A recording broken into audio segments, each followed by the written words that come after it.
Charles, tell us about some of the things that Red Octane went through. I mean, it's interesting that you guys, you had so, it feels like you know, whether you want to call it pivot or you guys found these different opportunities and you kept shifting into, like you said, the dance pads came along. Oh, we should start doing that. There's an opportunity there, and you kept moving. Did you guys struggle? Did you make mistakes? Tell us about it.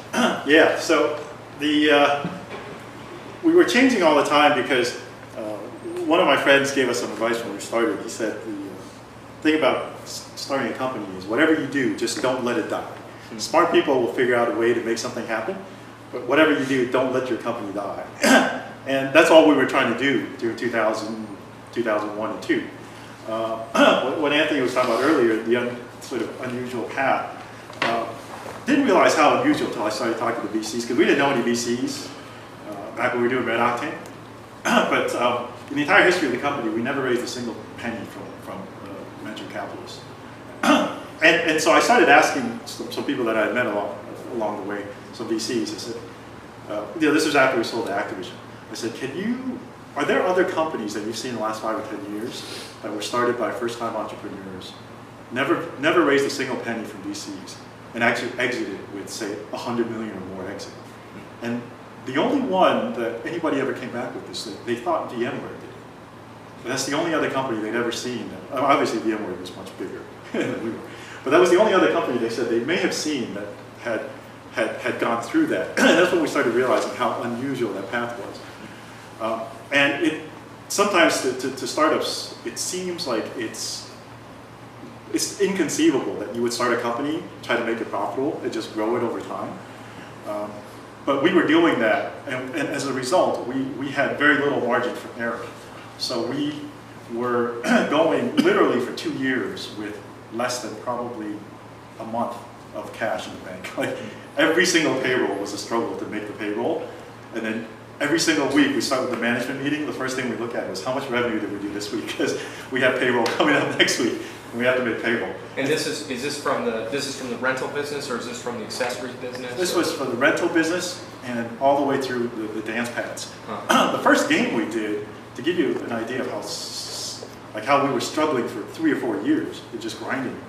We signed a deal to make that game. It was a port from the arcade game to PlayStation 2, and it was going to cost $250,000. And before we signed that, I was sitting there saying, where are we going to come up with $250,000? Because we had never had that kind of cash in the bank. And so it was like every single time cash went out, you were hoping, praying, like, oh, I hope enough cash comes in next week that we could cover all this money. And we just did that for a year, month after month after month, and year after year, 2 or 3 years. But the one thing it does for you is, I think as an entrepreneur, it gives you incredible clarity to where your business needs to go, because you don't have options, right? When you don't have options, sometimes it makes the decisions much easier. You know that I can only do things that'll be profitable. I can't do something because it'll generate great PR, great marketing, it'll attract a lot of users. You can only do things that can be profitable. And sometimes when you have to spend money, I liken it to, as an entrepreneur, when you go to the mall and you can only buy with cash, so whatever cash you got in your pockets, that's all you're buying. So if you had $100, you're not getting more than $100 worth of stuff. But when you have money, it's like shopping with a credit card. You see something you like, you just buy it. You see something you like, you buy it. And so when you're trying to survive month to month on just the cash that your business can generate, it gives you incredible clarity and focus on what products you should make, what you should charge for that. And so I always say that to this day, just from that experience, I think I understand businesses like Apple. They make a great product, they sell it at a high margin, and they're incredibly focused on that. It's much harder for me to understand a business like Twitter or Facebook. Not that they're not great businesses, but it's a different mentality. And so I say that only because I think as entrepreneurs, especially this generation, a lot of people kind of throw out their examples like Facebook, Twitter, Pinterest, which are all fabulous companies. But there are other ways to build companies that don't involve raising millions of dollars, that don't involve trying to build a product that gets great hype or gets a lot of users and then trying to figure out what to do with those users. That there is a way to build a company that sells products, or services. It generates cash.